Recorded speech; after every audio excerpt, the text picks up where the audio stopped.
پتہ نہیں کب کا بول پسند ہے.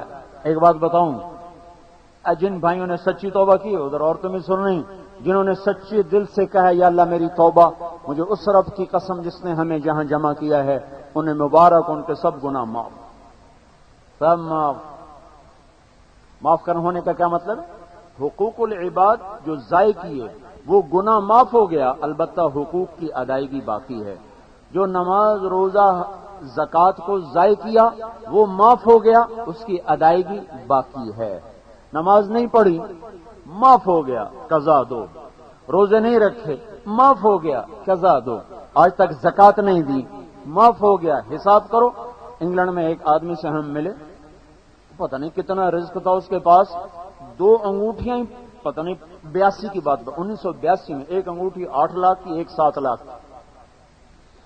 اور حال اس کا یہ تھا, اب یہ الگ کہانی کہ ہم اس کو کیسے مسجد میں لائے. 3 دن کی منتیں کر کر کر کر جب وہ مسجد میں آیا تو کہنے لگا میں نے آج 27 سال کے بعد نماز پڑھی. 27 سال. اس نے تو 27 سال پہلے پڑھ لی. یہ اکبر صاحب کے سینمے میں جب میں نے بیان کیا اور بیان کر کے نکلے تو ایک شخص میرے پاس آیا اور آ کر کہنے لگا میں نے آج زندگی کی پہلی نماز پڑھی, آج تک کبھی پڑھی ہی نہیں. 40 سال سے اوپر اس کی عمر ہوگی کم از کم, ممکن ہے اسے کچھ کم ہو یا کچھ زیادہ. کہنے لگا میں نے آج زندگی کی پہلی نماز پڑھی ہے, آج تک کبھی نماز نہیں پڑھی.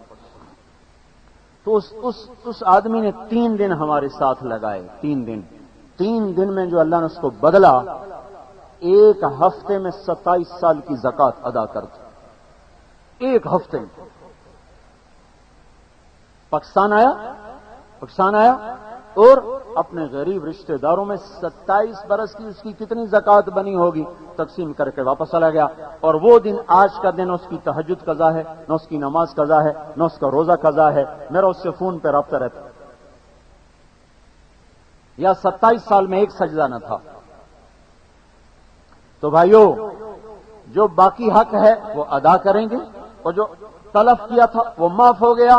تو بھائی توبہ پہ پکے رہو, ڈرو نہیں. اگر ٹوٹ گئی تو ہمارا کوئی حکومت پاکستان سے یا انسانی حکومت سے واسطہ کہ یہ معاف نہیں کریں گے, تو اللہ کی ذات سے واسطہ ہے.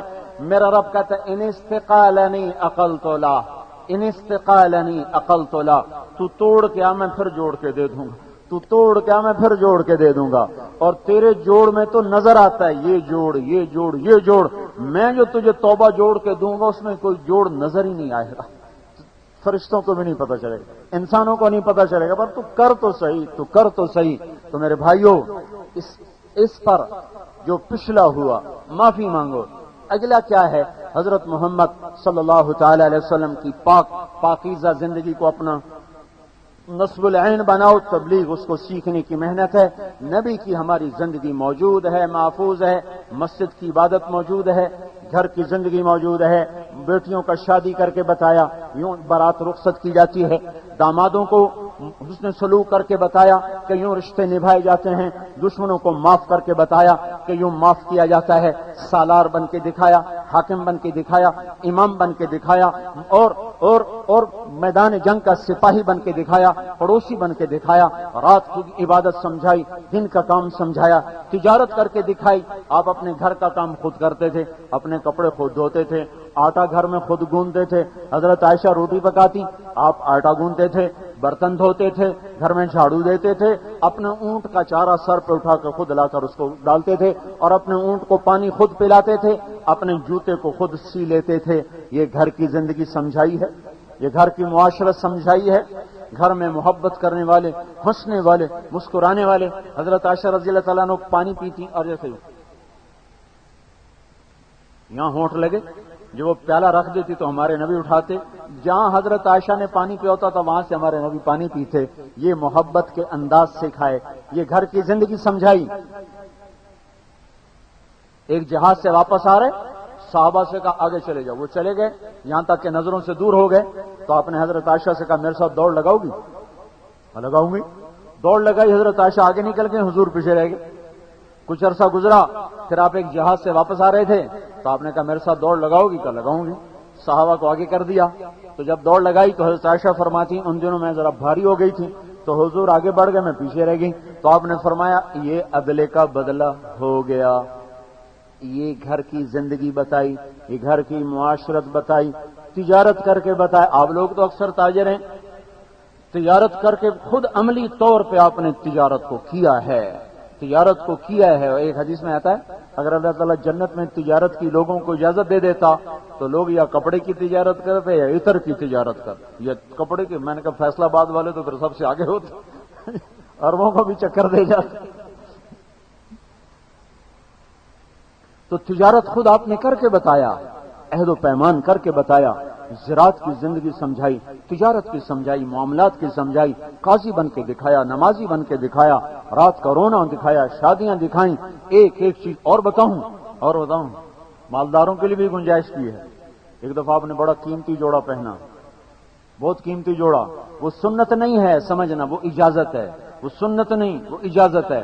پہنا، اتار دیا، کیوں کہ پتہ تھا کہ بعد میں آنے والی امت کہاں موٹا جھوٹا پہنے گی، تو مالداروں کو گنجائش دے دی۔ آپ نے ایک جوڑا پہنا جس کی قیمت 27 اونٹ تھی، 27 اونٹ میں وہ جوڑا خریدا گیا، آپ نے زیب تن فرمایا اور پھر اتار دیا۔ آپ لوگوں کو گنجائش دے دی، گنجائش ہے، سنت نہیں، گنجائش ہے۔ سہارا بستی تھی، وہاں سے بڑا عالی شان کپڑا آتا تھا، وہ سرخ دھاری دار ہوتا تھا، اس میں سرخ ڈورے ہوتے تھے، سفید اور کالے ڈورے ہوتے تھے۔ کبھی کبھی وہ زیب تن فرماتے تھے، وہ بہت حسین تھا۔ ایک دفعہ رات اوپر 14ویں کا چاند تھا، نیچے آپ مسجد میں بیٹھے ہوئے، آپ نے وہ حلہ زیب تن تھا، تو جابر بن سمرہ فرماتے ہیں کبھی میں چاند کو دیکھتا، کبھی آپ کو دیکھتا، کبھی چاند کو دیکھتا، کبھی آپ کو دیکھتا، تو آپ مجھے چاند سے زیادہ حسین نظر آ رہے تھے۔ آپ نے گدھے پہ سواری فرمائی، غریبوں کے لیے گنجائش۔ خچر پہ سواری فرمائی، جس گدھے پہ آپ نے سواری فرمائی ایک کا نام عفیر تھا، ایک کا نام یعفور تھا۔ جن خچروں پہ سواری فرمائی ایک کا نام فضہ تھا، ایک کا نام دلدل تھا۔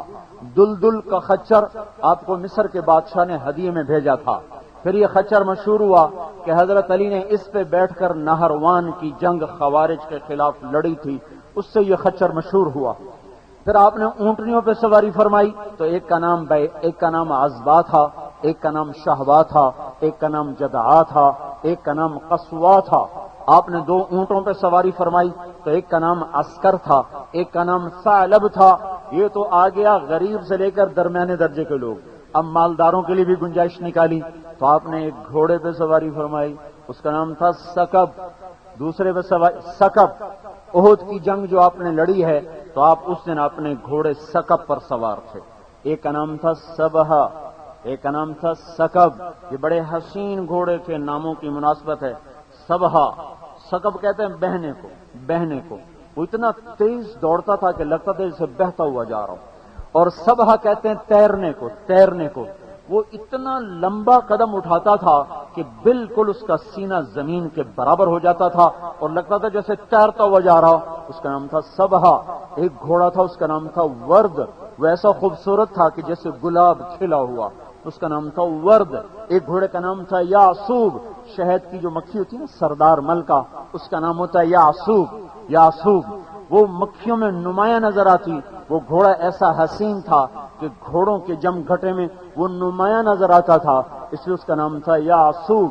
ایک کا نام یعبوب، ایک کا نام مرتجل، ایک کا نام مرتجز، ایک کا نام لیزاز، ایک کا نام طراز۔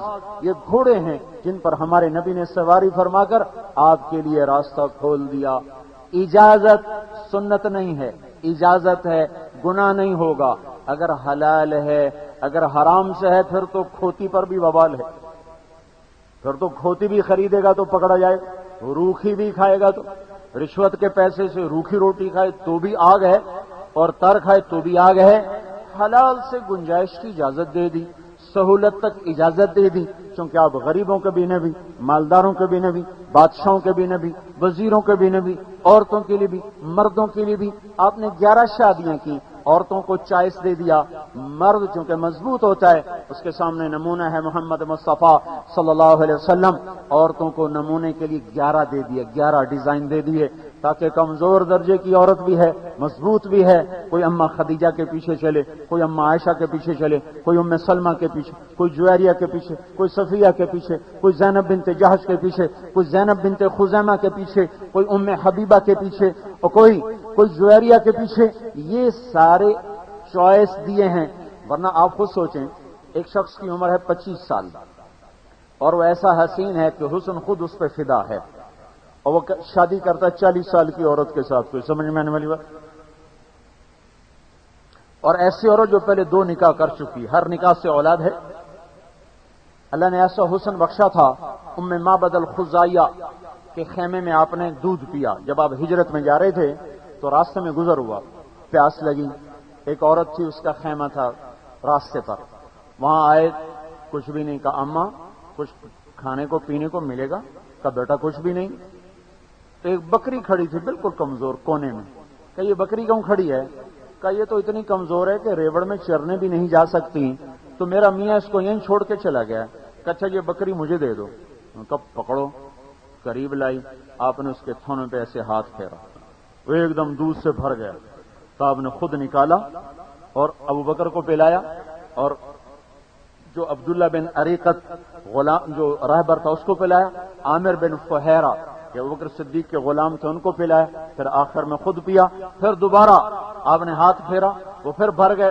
پھر چھک چھک چھک دودھ نکالا اور برتن بھر کے چلے گئے. جب ابو معبد آئے کہنے کہ ارے یہ دودھ کہاں سے آیا؟ کہا اس بکری سے. کہا اس بکری سے تو قطرہ نہیں نکلتا، یہ اتنا جگ کہاں سے بھر گیا؟ کہ ایک جوان آیا تھا بڑا حسین و جمیل، اس کے ہاتھوں کی برکت تھی. کہ وہ کیسا تھا بتاؤ تو صحیح.